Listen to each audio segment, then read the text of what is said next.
Welcome to Muck on the Markets. I have Muck. I'm a cleaning lady in the background, in case you're wondering who that other person is. Um, but anyway, Muck, interesting markets today.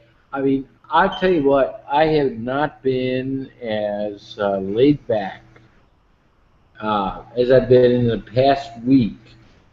I finally started to put in some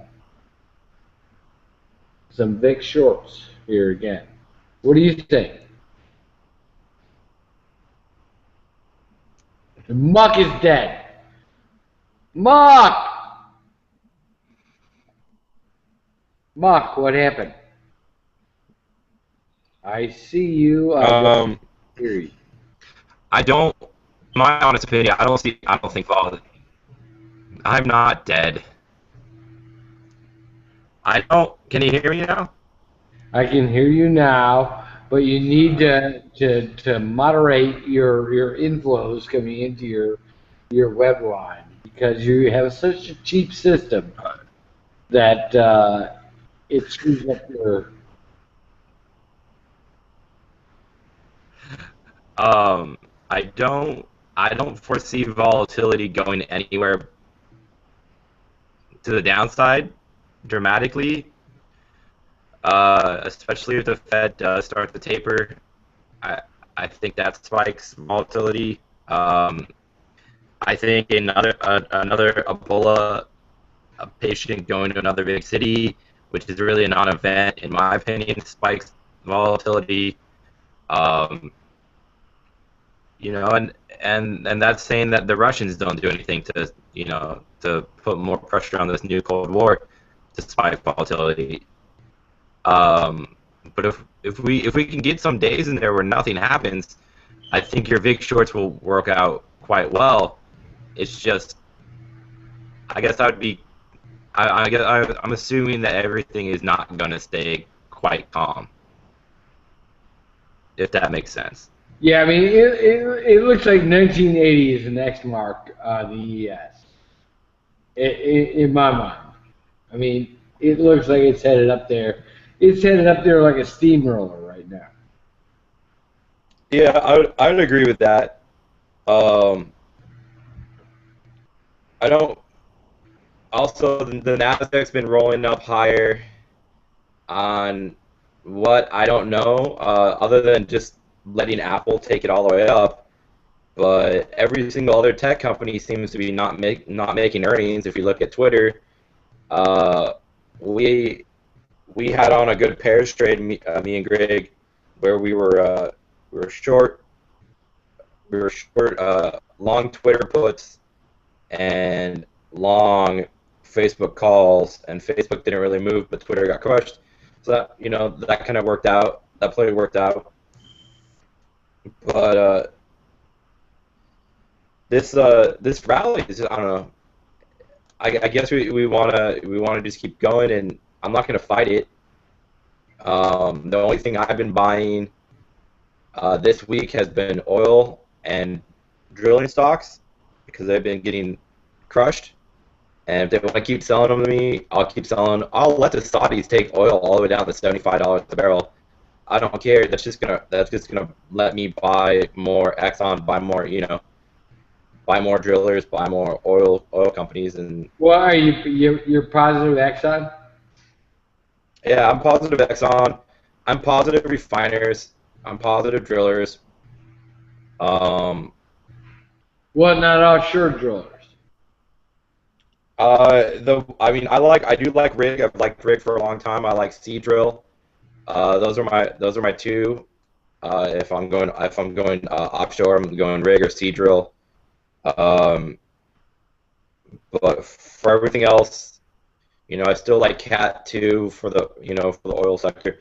I just think I think the Saudis are going to try to do what they've done before, which is push the price of oil down to get us to stop exploring oil in our country. I don't think that's going to work this time. That's just my political. I mean, that's my opinion. I'm not a geopolitical It's person, not political. so I could be wrong. But I think oil can go back up to $100 a barrel, and then you're going to see a huge rally in all the names that are cheap right now to own in the oil sector, and I don't want to miss that. Like, I just don't want to miss that. You think you think oil's a short-term play? Well, I think oil to the downside is a short-term play. I think oil back up above $90 a barrel is inevitable. Well, I'll tell you what. One of the people I follow, who is one of the most prescient crude analysts that I know, she said that crude is a long, and she said crude was a long from last, I guess about a week ago, and she Yeah, took her. I mean that play definitely worked. But you know what? I mean, I'll tell you what. I like that. You have no I idea mean, what the Saudis are doing here. The Saudis are the X factor. But what the hell's going on? You like Exxon as a long-term play. I mean, Exxon made a huge play for natural gas. What, 4 years ago, 3.5 years ago?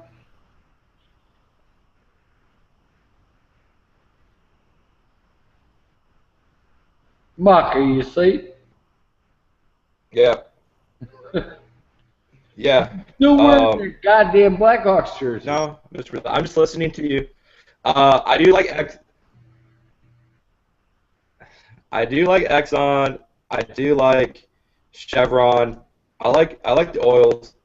Um, you know, if I could do a pairs trade right now, I'd probably do. I'd be long the oils and I'd be short. If I could buy a basket of oils versus a short on solar power, that's where I would be right now. I feel like that I feel like you're gonna make a substantial amount of money on that, especially if oil turns this corner and starts going back up to 90. I feel like the solars are gonna get crushed. Fair enough. What are your other ideas, Buck? Um, well, as people might have noticed, I started tweeting out a little bit yesterday. I was bored at work, so I decided to give Twitter a go. Um, and there's no one on Twitter anymore. I don't know if anyone else has noticed that, but Twitter's gotten, or at least my feed has gotten smaller. So from that, I deduced that Twitter wasn't going to make their numbers. I know it was kind of, I didn't really do any hardcore research on it, or I just kind of made a guess of that my Twitter stream has gotten really small. So I figured everybody else's has. So I decided that I wanted to be short Twitter going into their earnings.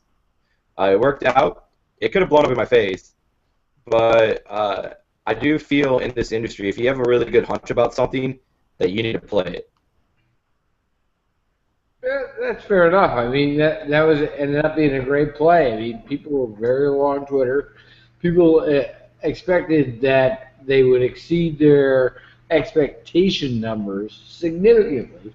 And what, they came in at right at earnings, right at expected earnings? Um, yeah, and they even missed on some numbers. Right. So, I mean, so it worked out. And it was just one of those things where I would encourage people to play your gut instincts if you can. Mine was that, not many of the people that I used to talk with are on Twitter anymore. So, extrapolating that to other people, maybe this thing isn't going to work out. Like, maybe it's not going to hit the earnings it needs to hit.